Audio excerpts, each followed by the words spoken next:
リマイにまで進んでいた。半島の南端までもはや10キロあるかないかの地点である。そのリマイの橋のたもとに敵の自動車が一つぽっつりと乗り捨ててあった。ここから少し後方にあるバランガの町へ、敵の東海岸軍司令官キングス少将がこの時すでに降伏を申し込んできていたのである。日本軍の猛攻を受けて、彼はその部下である米飛軍の不甲斐ない実態を初めて生々しく認識したのであろう。敗将キングスの表は部下の不甲斐なさに対する怒りに震えていた。東海岸米飛軍の将兵は続々と山を降り始めていた。武器を捨てた投降兵の群れは密林の中に長蛇の列を作った。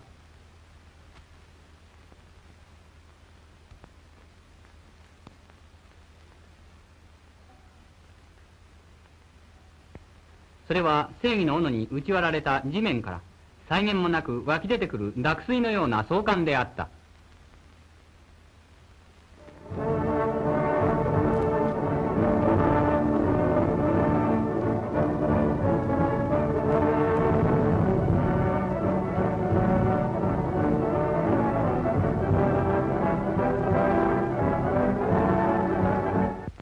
フィリピン兵が白旗を掲げてアメリカの陣営から彼らの東洋へ帰ってくる。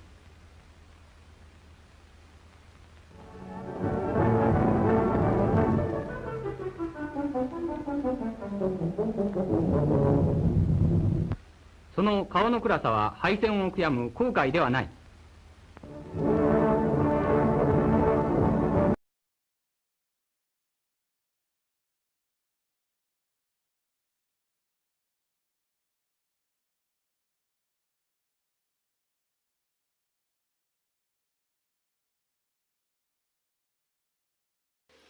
Arrival of American generals and aides from China to Hawaii.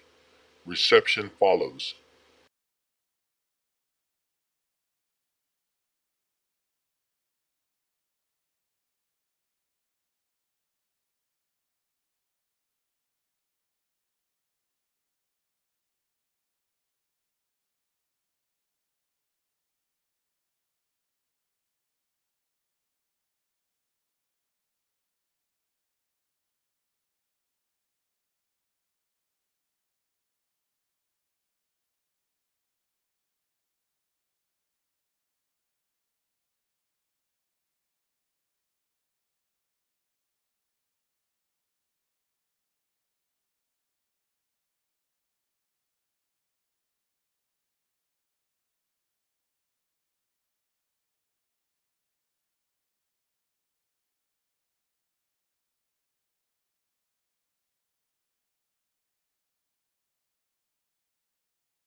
Arrival of Japanese generals to face war trials.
Arrival of General King and A.C. Tisdelle, his aide, in Hawaii to meet General MacArthur.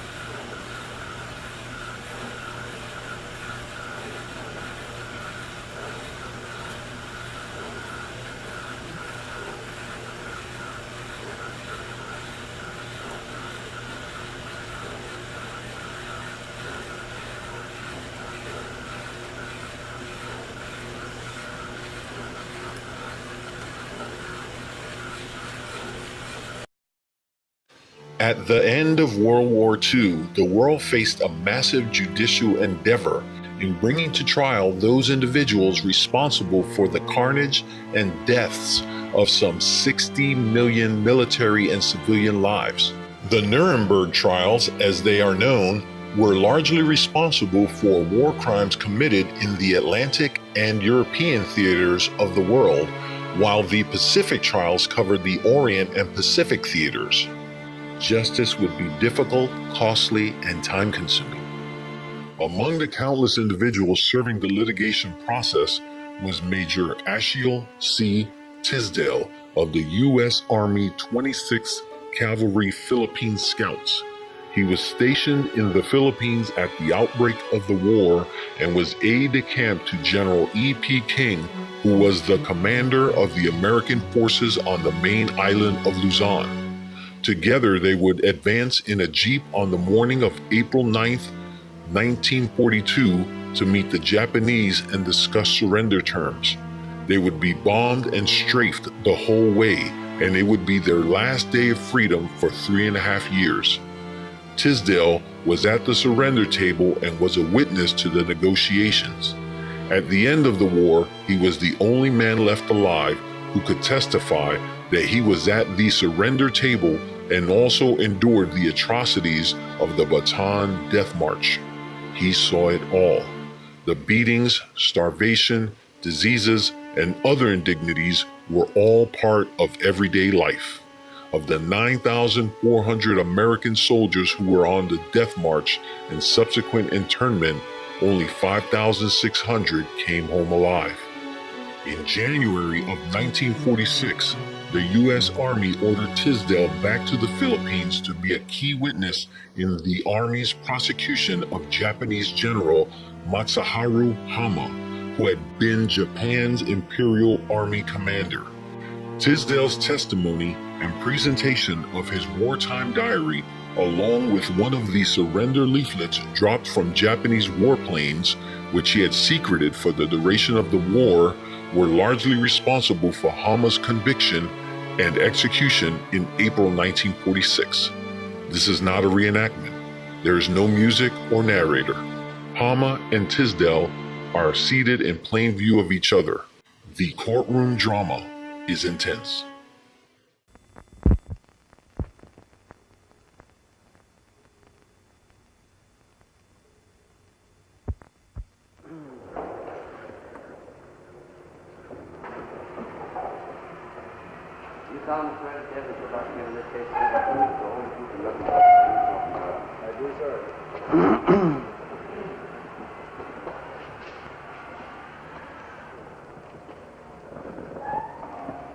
My name is Tisdelle, first name Achille C. Jr., Major of Cavalry, aide de camp to Major General King, Commanding General of the Luzon Force. Now, Major Tisdelle, were you a member of the American and Filipino forces on Bataan in April 1942? I was.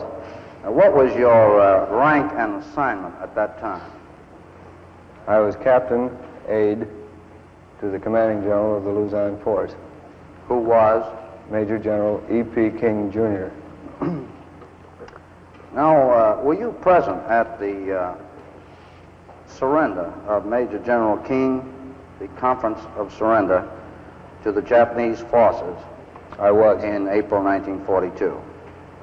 I was. Now, will you tell the Commission, as chronologically as possible, the events just preceding, at the time of the conference, and immediately after? Yes. In the last few days of April 1943, just preceding the 9th of April. Now, as you were, 1941, sir. 42, that's right. April. Yes. Let's start over again now and answer the question, please. In the days immediately preceding the 9th of April, 1942, the Japanese forces had pushed back the American forces on Bataan in such fashion that it was no longer possible to reorganize them. Approximately 43% of the armed forces on Bataan were ill with malaria, dysentery, and or debilitation from lack of rations.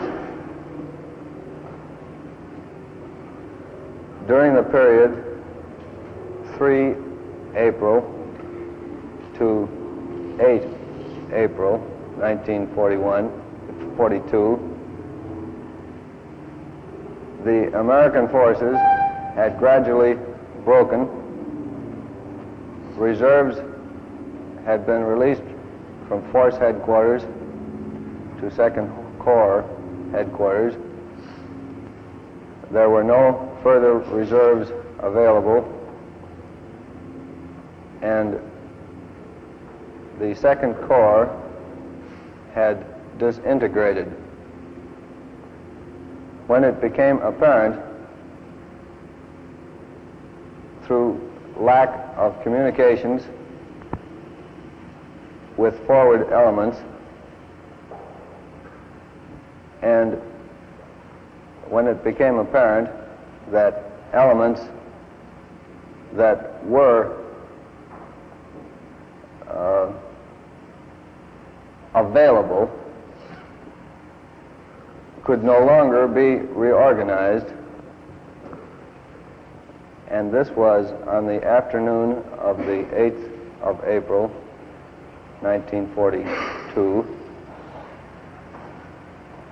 General King called members of his staff together and instructed that all material would be destroyed with the exception of truck and passenger transportation.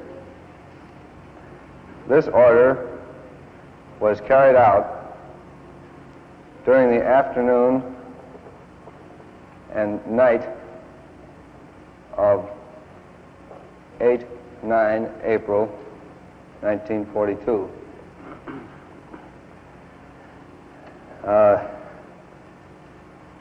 At 2 o'clock in the morning of 9 April, the general, as you were, General King, had been unable to make contact with the Japanese commander. And at that time, Colonel Everett C. Williams, Field Artillery, General King's Chief of Artillery, volunteered to go forward personally to make such contact. He was... Yes, sir. Where was your CP at that time? It was in the vicinity of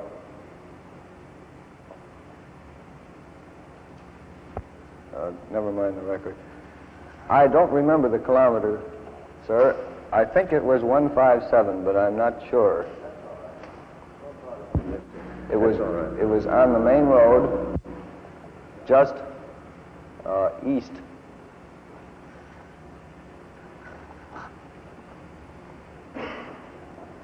of Mariveles.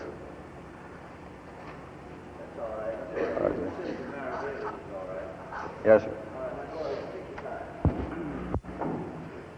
The Japanese were under the impression that our headquarters was in Mariveles because General King had his engineers continually repair small buildings there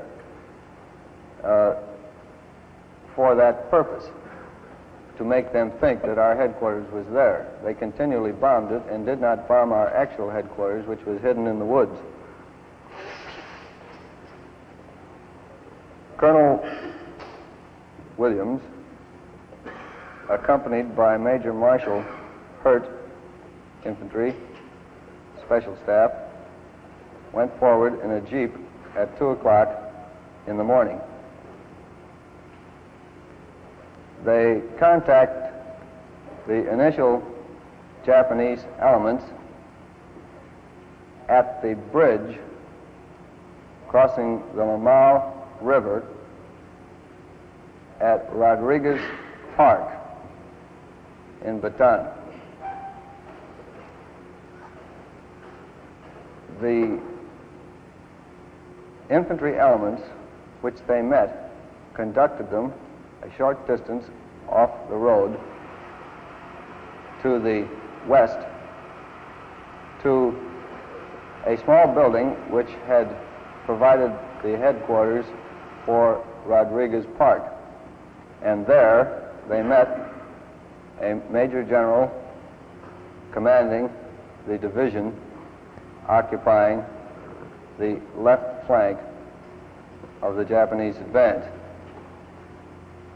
This major general kept Colonel Williams at his headquarters as a hostage, but permitted Major Hurt to return to our headquarters, which he did, arriving shortly before daybreak on the 9th of April. At that time, General King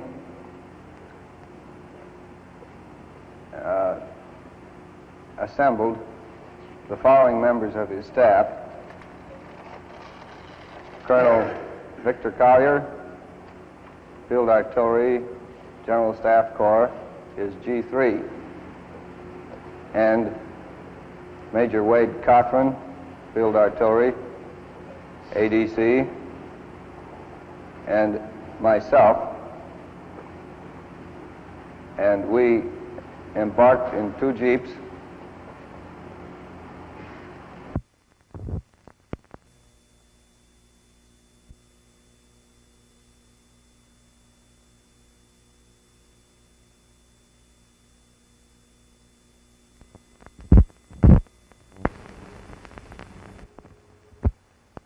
in Bataan.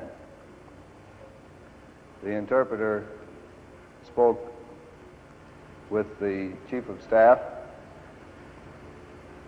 for a few moments and received instructions, turned back to General King and said, "You must go and get General Wainwright." General King explained that he did not represent General Wainwright, that he represented only himself, and that he had no means of getting in touch with General Wainwright.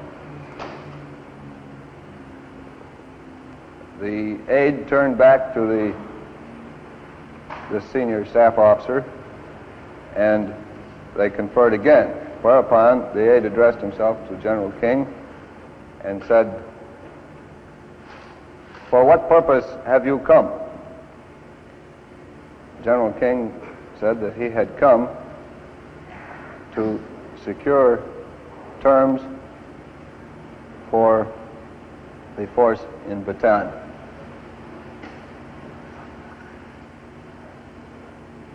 The aide turned back to the senior officer, and they talked for a few moments again, and then turning back to General King,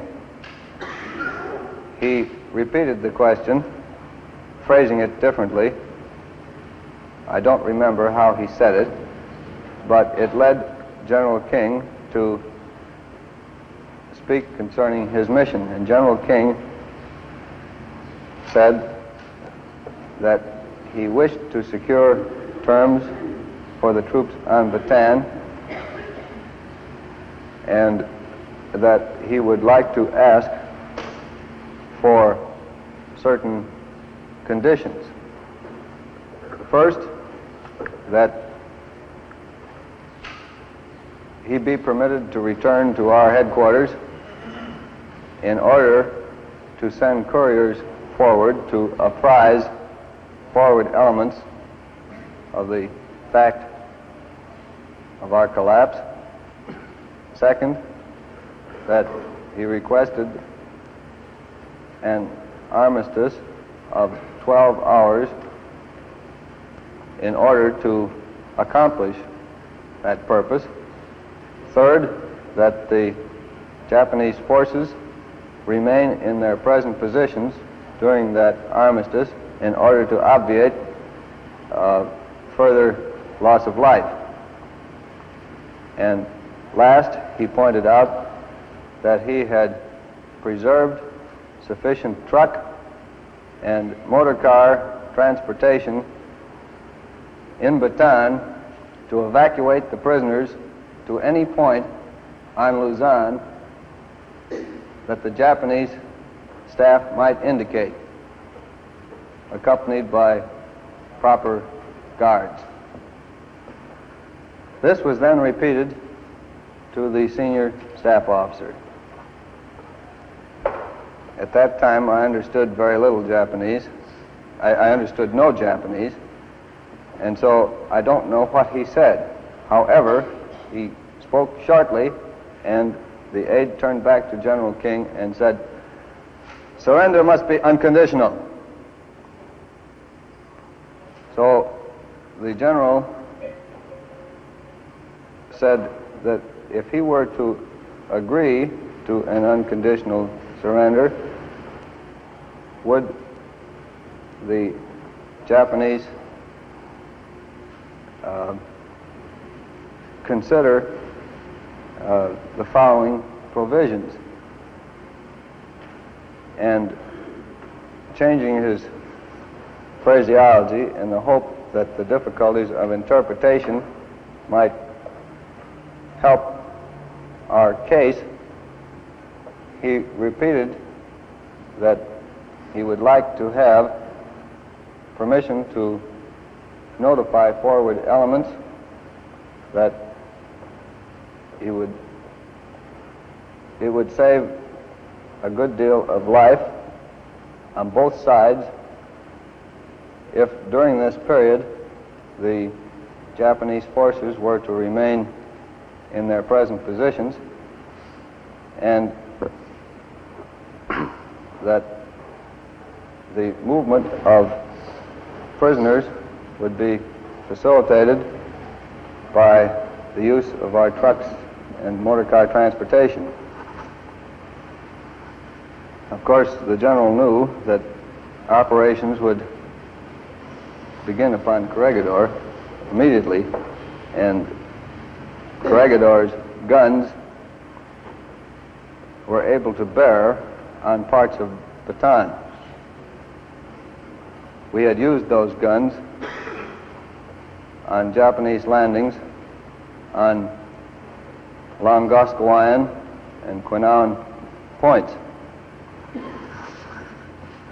So the aide repeated this again to the senior staff officer, who repeated again, surrender must be unconditional. General King then asked if our troops would be well treated. And after a conference again with the senior officer by the aide turned to General King and said, "We are not barbarians." And I'll never forget the way he said that.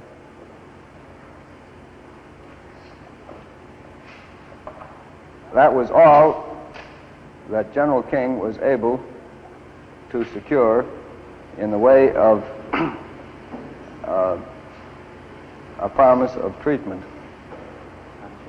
A promise of treatment was that we are not barbarians. So the aide and the senior staff officer conversed again, and they apparently had picked up General King on one point. He had twice used that expression that he had preserved sufficient truck transportation and motor transportation. And they turned back to General King and said, "How much guns do you have?" And the general said that he did not have any guns. And they asked what had happened, where they were. And the general said that he had ordered that they be destroyed.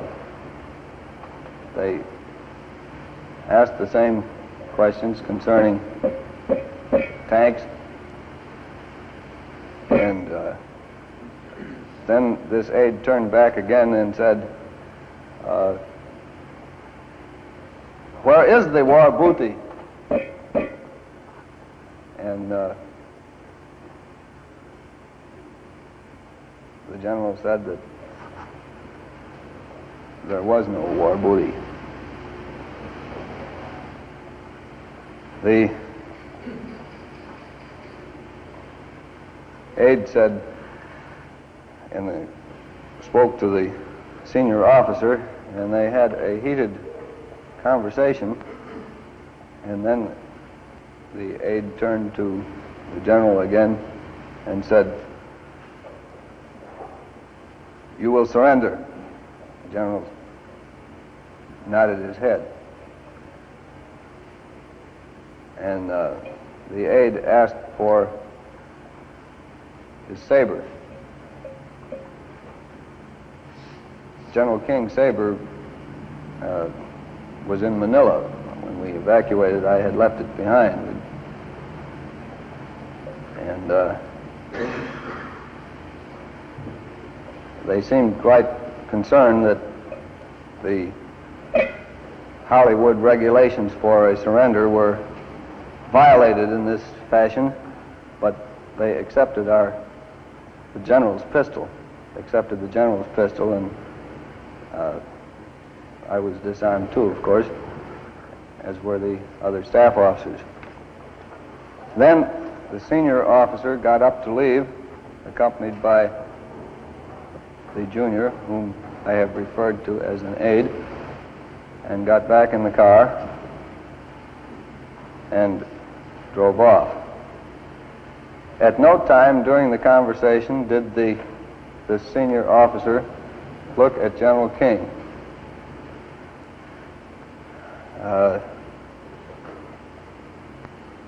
He wouldn't lower himself to look at him. So when they drove off, we got back into the jeeps. Of course, all the remarks that have been made here will be placed in the record. At one time, the witness indicated that this would be off the record. They will be in the record.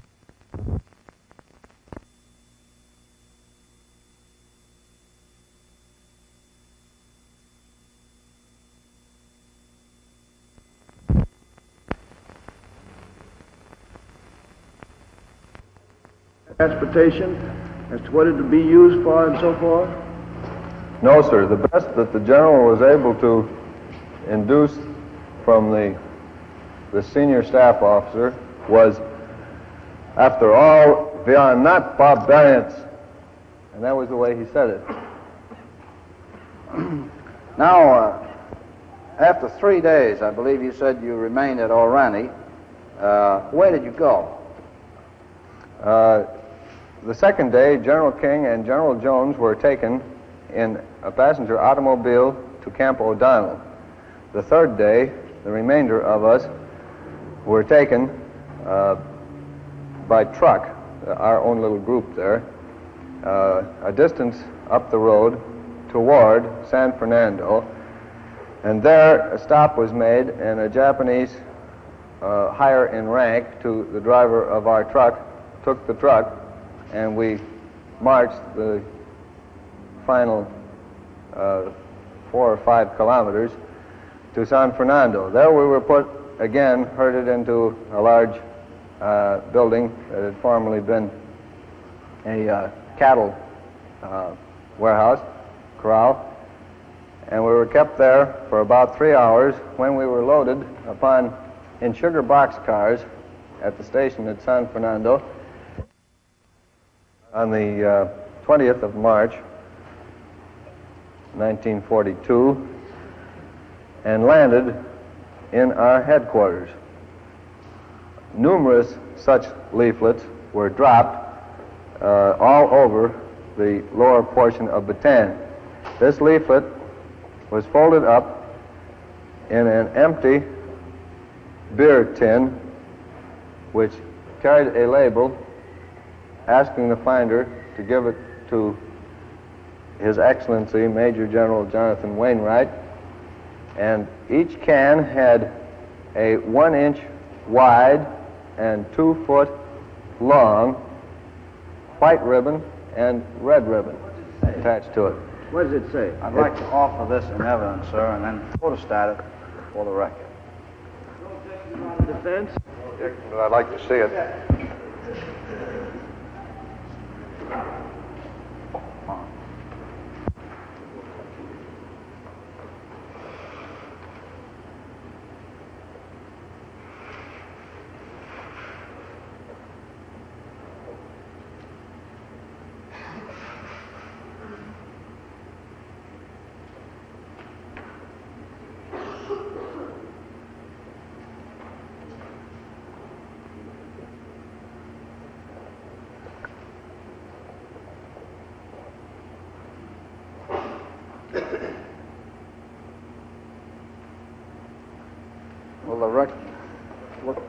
will the record show that Exhibit 419... 419 is accepted.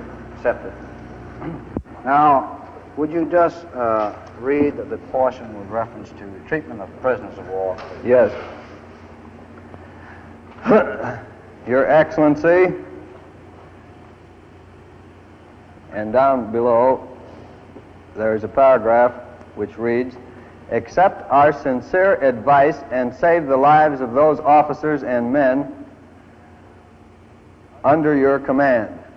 The international law will be strictly adhered to by the Imperial Japanese forces, and your Excellency and those under your command will be treated accordingly.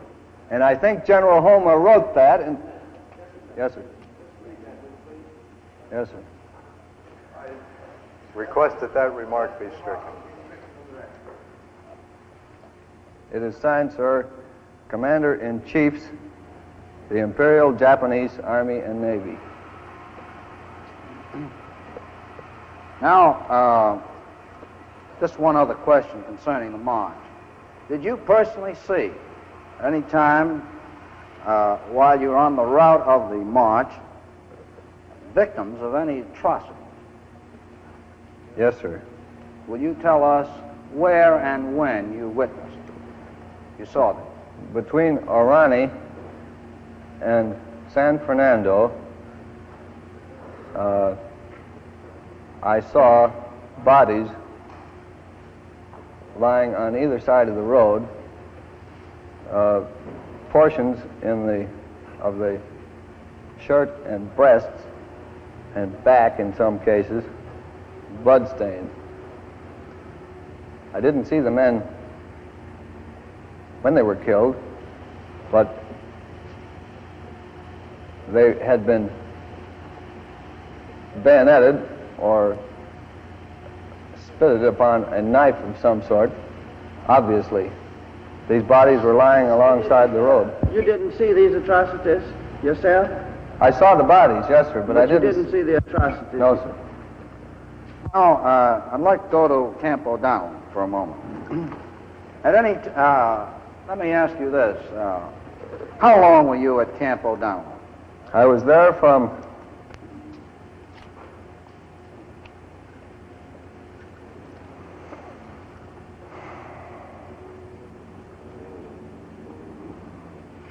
Monday, the 13th of April, until June 1st, 1942.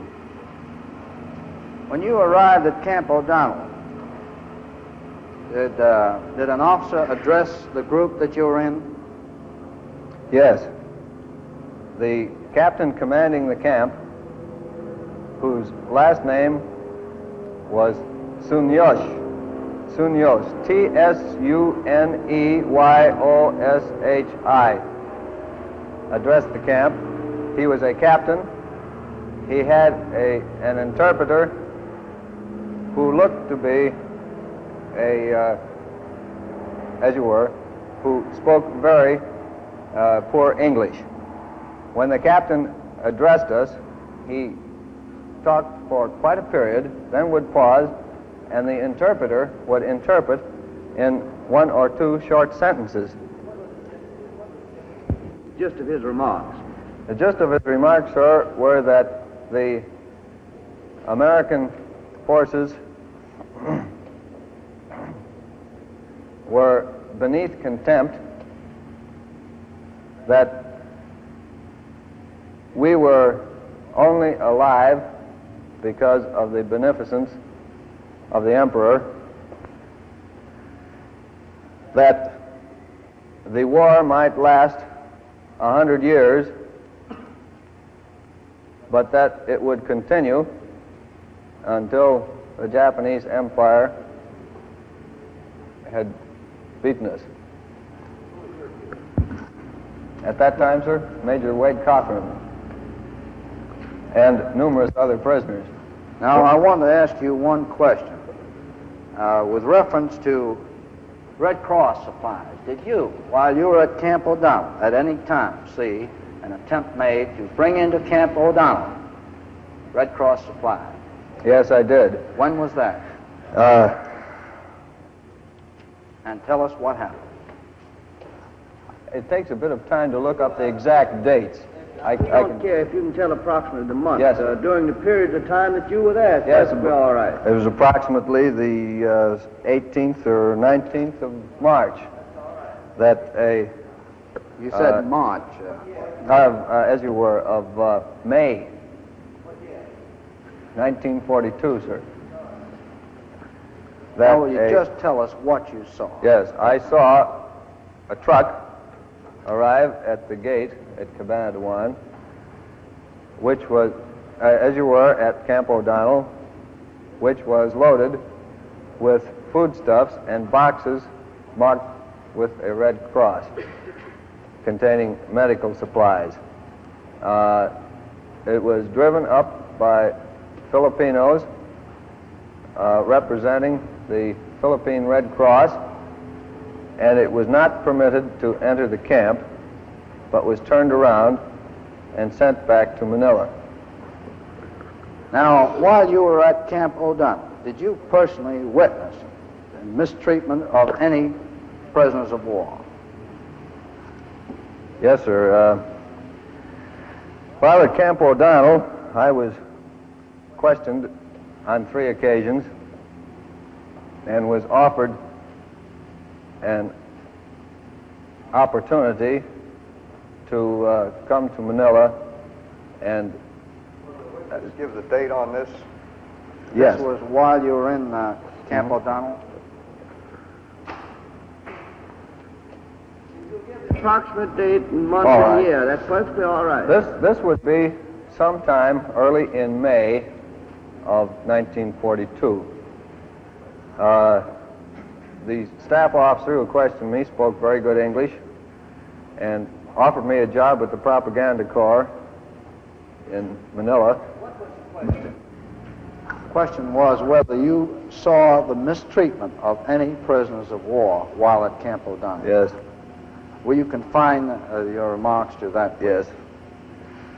I saw numerous individuals beaten by guards for no reason that I know. Perhaps they had gone into a forbidden area, although we understood we could go anywhere with...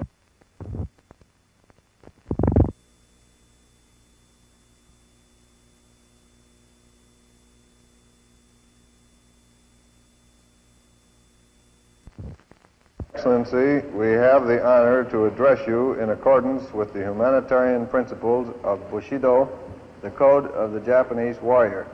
It will be recalled that some time ago a note advising honorable surrender was sent to the Commander-in-Chief of your fighting forces. To this, no reply has as yet been received. Since our arrival in the Philippines with the Imperial Japanese Expeditionary Forces, already 3 months have elapsed, during which, despite the defeat of your allies, Britain and the Netherlands East Indies, and in the face of innumerable difficulties, the American and Filipino forces under your command have fought with much gallantry. We are, however, now in a position to state that with men and supplies which surpass both numerically and qualitatively those under your leadership, we are entirely free either to attack and put to rout your forces or to wait for the inevitable starvation of your troops within the narrow confines of the Bataan Peninsula. Your Excellency must be well aware of the future prospects of the Filipino-American forces under your command. To waste the valuable lives of these men in an utterly meaningless and hopeless struggle would be directly opposed to the principles of humanity, and furthermore, such a course would sully the honor of a fighting man. Your Excellency, you have already fought to the best of your ability. What dishonor is there in avoiding needless bloodshed? What disgrace is there in following the defenders of Hong Kong, Singapore, and the Netherlands East Indies in the acceptance of honorable defeat? Your Excellency, your duty has been performed. Accept our sincere advice and save the lives of those officers and men under your command. The international law will be strictly adhered to by the Imperial Japanese forces, and Your Excellency and those under your command will be treated accordingly. The joy and happiness of those whose lives will be saved and the delight and relief of their dear ones and families would be beyond the expression of words. We call upon you to reconsider this proposition with due thought. If a reply to this advisory note is not received from Your Excellency through a special messenger by noon of March 22nd, 1942, we shall consider ourselves at liberty to take any action whatsoever. Commanders-in-Chiefs of the Imperial Japanese Army and Navy.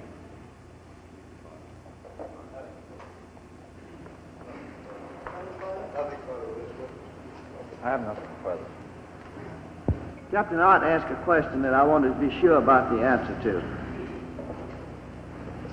He said that he understood that you said it was mutually understood that General King was surrendering his army. And you said yes. Yes, sir. Was there ever any doubt in your mind when you left there that the Japanese had accepted the surrender? No doubt whatsoever, no. No doubt whatsoever. We were taken immediately to Bologna and questioned on that same subject, so it was recognized. Major Tisdelle, in order to clarify the location of your headquarters, I'd like to advise you that 157, kilometer 157, is on the Amo River north of Cab Cabin. The Cab Cabin is at 161, and Little Baguio, or base hospital number 1, at 168. Now, about where would your headquarters be? 169, sir. 169. Between there and the Mariveles Cutoff? Yes, sir. Is that correct? With respect to time, the witnesses have heretofore testified that the surrender, units had been instructed to surrender as of about 4 a.m., 9 April, and that it was to be effective at 8 a.m., 9 April. Now, as I understand, your conference was during the mid-morning of 9 April, and the General King asked till approximately midnight to go back and issue the instructions. Is there some discrepancy in days there? Apparently so, sir. You say that some other, in giving testimony, said that? The witnesses have testified that the surrender at Mariveles Airfield started on the early morning of 9 April. That is possible because during the time that we were waiting for the Japanese parliamentary to arrive, while we were at Cab Cabin, the Japanese forces had continued to move south. And that was one of the reasons why General King made such a point of their halting at that time to allow forward units to be notified.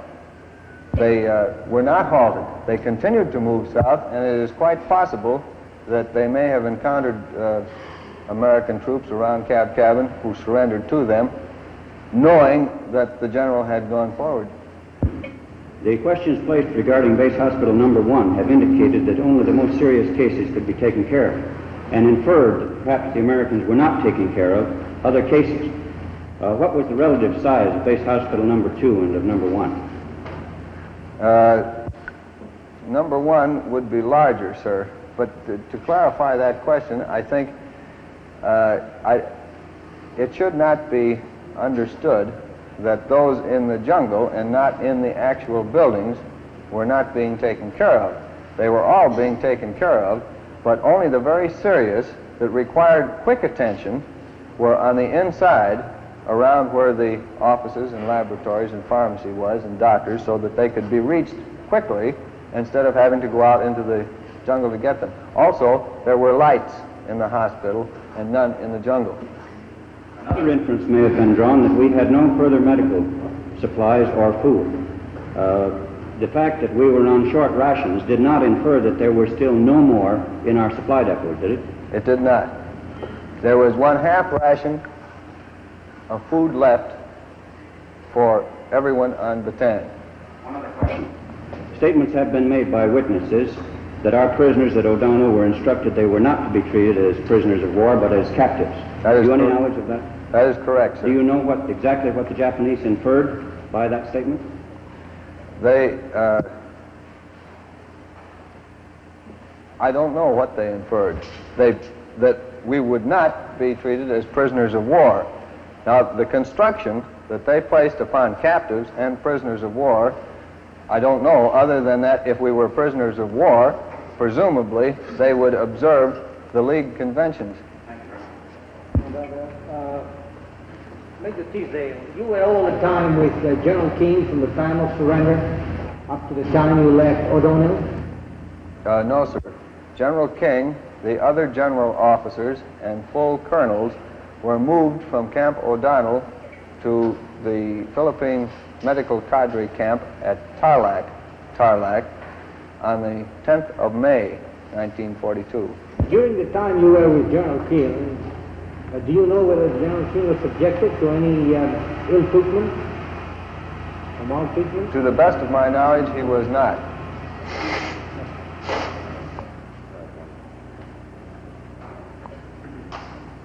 Major Tisdelle, can you tell me whether United States forces were directed to lay down their arms and cease resistance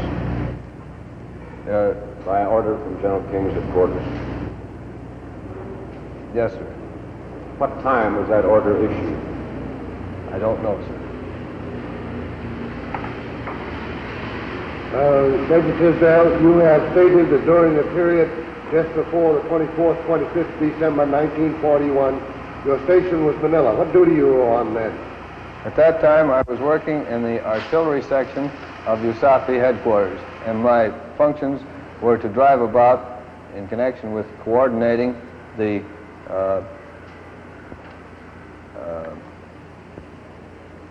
induction of Philippine Army personnel into artillery units then being formed.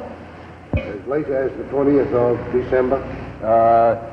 No, sir, as late as the 14th of December. Around the 20th of December, were you fairly frequently in USAFI headquarters? Yes, sir. Around the 24th or 25th, did you hear anything about Manila going to be declared an open city? Yes, sir. Were you there at the time it was so declared? Yes, sir. Do you know what method was used to transmit that information to the opposing forces?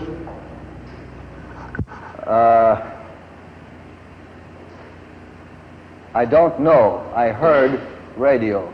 And also the Manila Tribune and other newspapers carried headlines to that effect at the time. That's the only method you know of? Yes. You have testified that when General King took command of the camp, that conditions improved somewhat at O'Donnell. That is, when he took charge from the standpoint of being senior American officer.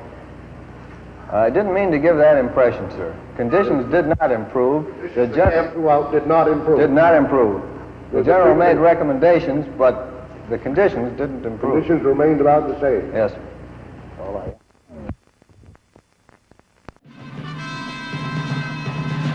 Late December 1941, 40,000 Japanese invade at Lingayen, north of Manila.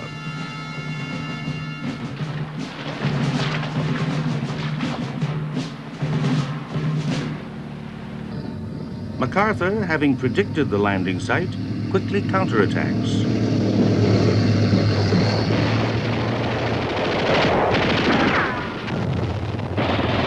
MacArthur's troops are successful. They outnumber the Japanese 2-1. But they're poorly equipped for jungle war. A survivor, Colonel Achille Tisdelle. It was hot and humid. And so far as the fighting was concerned, we were highly successful. We licked the hell out of the Japs.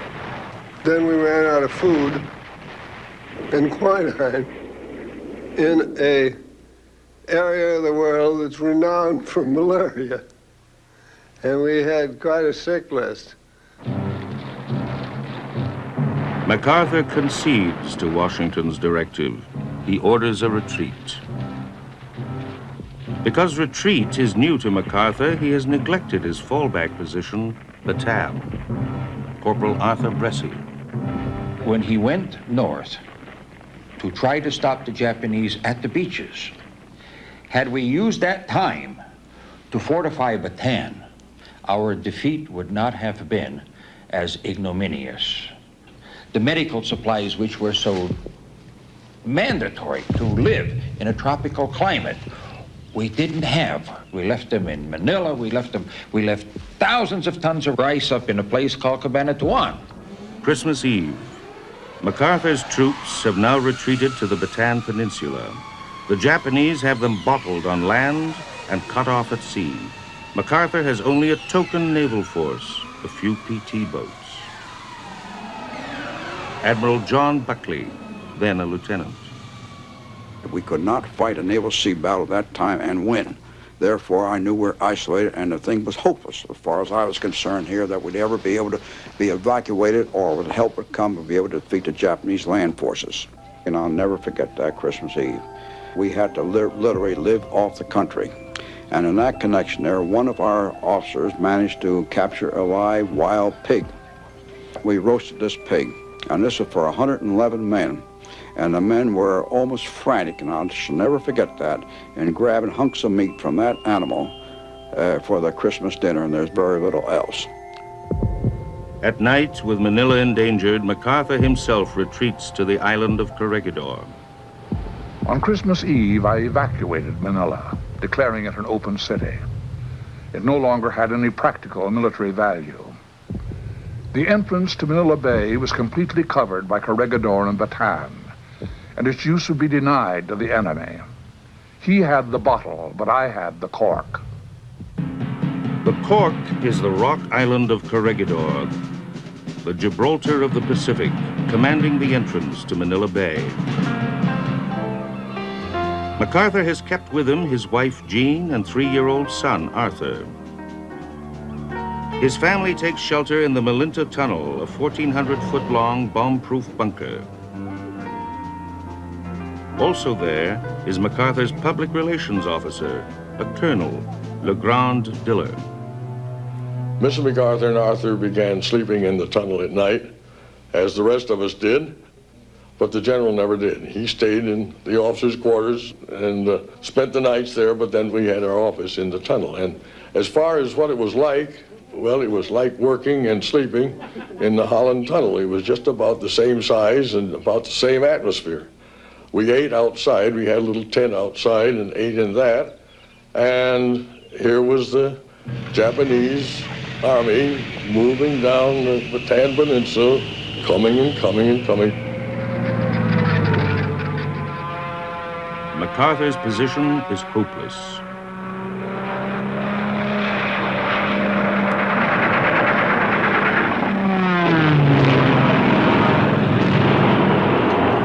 Japanese artillery rings Manila Bay.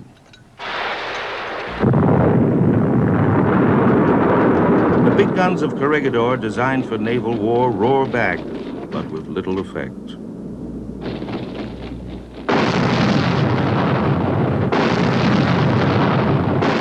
MacArthur refuses to take cover.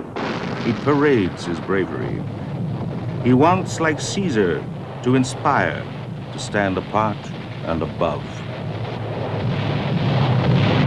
When I was in the Pacific, I was in the Marine Corps, and all of us in the Marine Corps and in the Navy had a very negative feeling toward MacArthur. We thought he was a show-off, and we didn't think he was particularly brave. In fact, he was called Dugout Doug. Actually, he was called Dugout Doug, I believe, because the soldiers on Bataan started calling him that because he never came to Bataan. They said he's in a dugout back in Corregidor on the rock. Of course, he wasn't, but that's what they thought anyway. Dugout Doug MacArthur lies a-shaking on the rock, safe from all the bombs and from any shock. Dugout Doug is eating of the best fruit on Bataan, and his troops go starving on. Dugout Doug, come out from hiding. The humor of the day dictated that you walk up to someone and say, "Do you know Dugout Doug?" And the answer invariably was, "Yes, I'm one of the diggers who dug a dugout for Dugout Doug." La la la, la la la.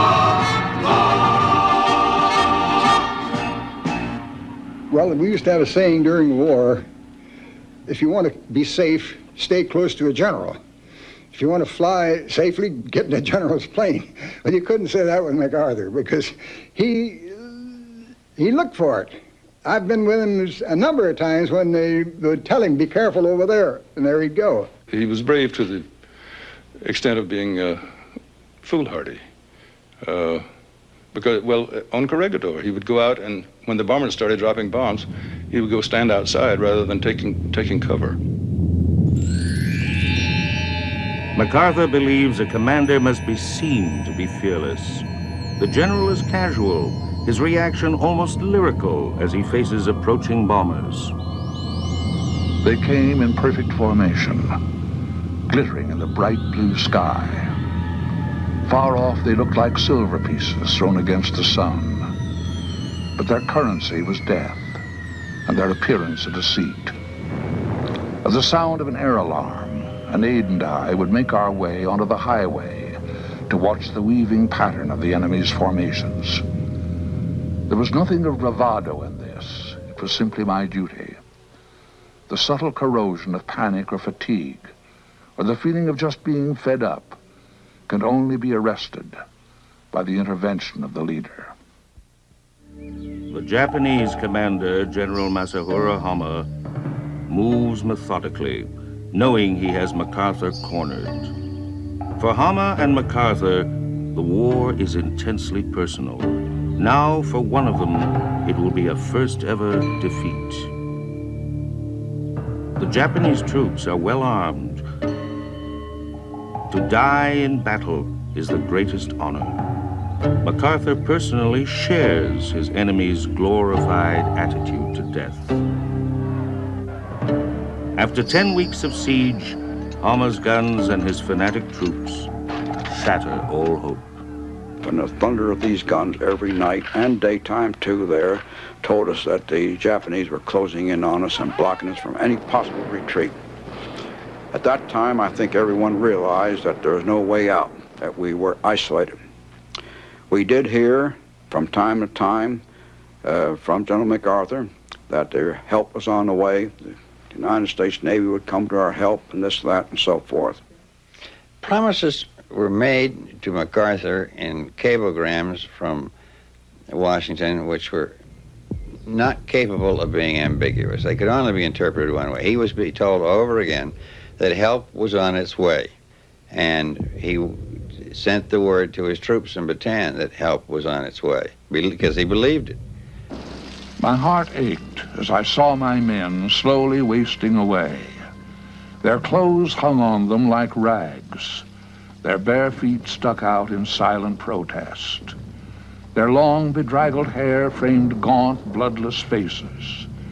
They cursed the enemy, and in the same breath cursed and reviled the United States. But their eyes would light up, and they would cheer when they saw my battered and much reviled in America scrambled egg cap. They would grin, that ghastly, skeleton-like grin of the dying, as they would roar in unison. We're the battling bastards of Bataan. No Papa, no Mama, no Uncle Sam.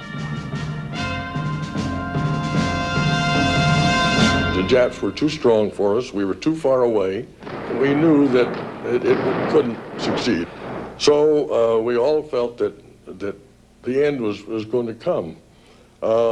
Sid Huff, who was my best friend and another aide to the general, noticed that the general carried a .32 pistol in his hip pocket. And he commented on it, and the general said, they're never going to take Douglas MacArthur alive. At the White House, the Corregidor drama is suddenly impressed on Roosevelt. He hears from the Philippine president, Manuel Quezon. To spare his country, Quezon wants it declared independent and neutral, or he threatens to surrender it. MacArthur backs the ailing president, who has shared the long siege of Corregidor. Army Chief of Staff George Marshall also supports the neutrality plan. But Roosevelt declares, so long as the flag of the United States flies on Filipino soil, it will be defended by our own men to the death. This also means MacArthur's death. General Marshall suggested that Mrs. MacArthur and Arthur be evacuated by submarine with President and Mrs. Kazan. As the situation was worsening by the minute, this might be the last opportunity for sure deliverance of the two human beings dearest to me. It was one of the desperate moments of my life. But even before I spoke to Jean, I knew the answer. I told the Kazans, she will stay with me to the end. We drink from the same cup. Kazan escapes by submarine, taking with him a box full of MacArthur's medals. The general believes nothing more of him will survive. Like his fanatical enemy, MacArthur will not be taken alive. I fully expected to be killed.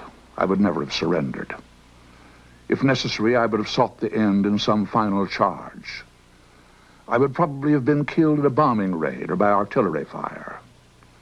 The soldier who is called upon to offer and give his life for his country is the noblest development of mankind. The military code has come down to us from even before the age of knighthood and chivalry. The soldier is required to perform the highest act of religious teaching, sacrifice.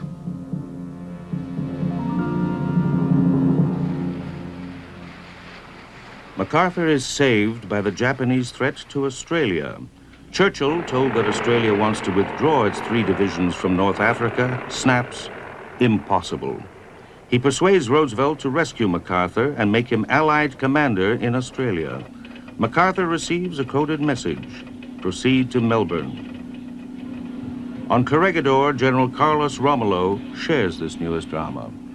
He didn't want to leave Corregidor.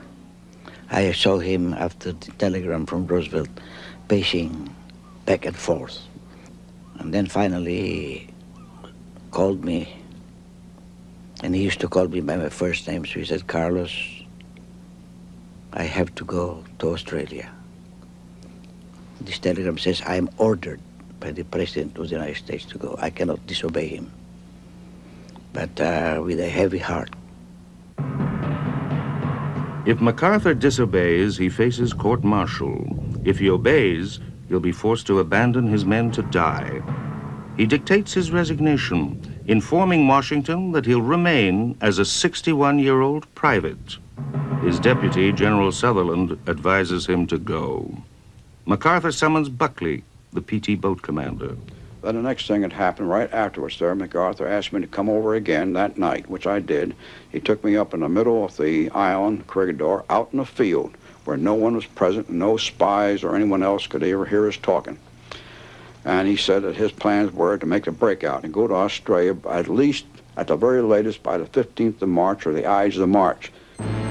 Buckley's own boat will take the MacArthur family out, relying on speed to elude the Japanese naval blockade. Now, the trip coming out was rough. We had to get through the minefields. And we got through our own minefield with no problem. I knew them like the back of my hand. When we got through the minefield and pulled back the throttles, I was reminded of the Kentucky Derby. They're off. And win, lose, or draw, here we were. We were on our way. We went out into the China Sea. So the way we went, and it was rougher than hell out there. It was terrible. And General MacArthur there was almost put down because of the rough seas and so forth. Later on, General MacArthur said when we landed in Cagayan and got him safely out, he said, you've taken me out of the jaws of death, and I shall not forget.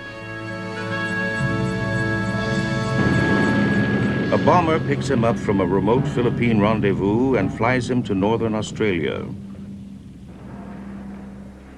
En route to Melbourne, he hands out a scribbled bulletin stating, "The President of the United States ordered me to break through Japanese lines. I came through, and I shall return." Australia welcomes him like a savior, and his statement, "I shall return," echoes around the world. I spoke casually enough, but the phrase, "I shall return," seemed a promise of magic to the Filipinos. It lit a flame that became a symbol, which focused the nation's indomitable will, and at whose shrine it finally attained victory, and once again found freedom. It was scraped in the sands of beaches.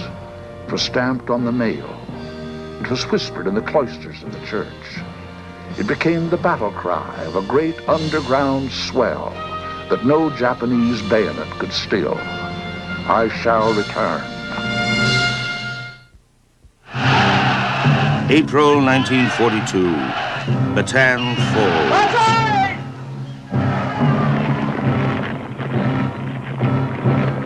For the starved U.S. force, surrender was inevitable. Yet MacArthur, far away, feels personally humiliated.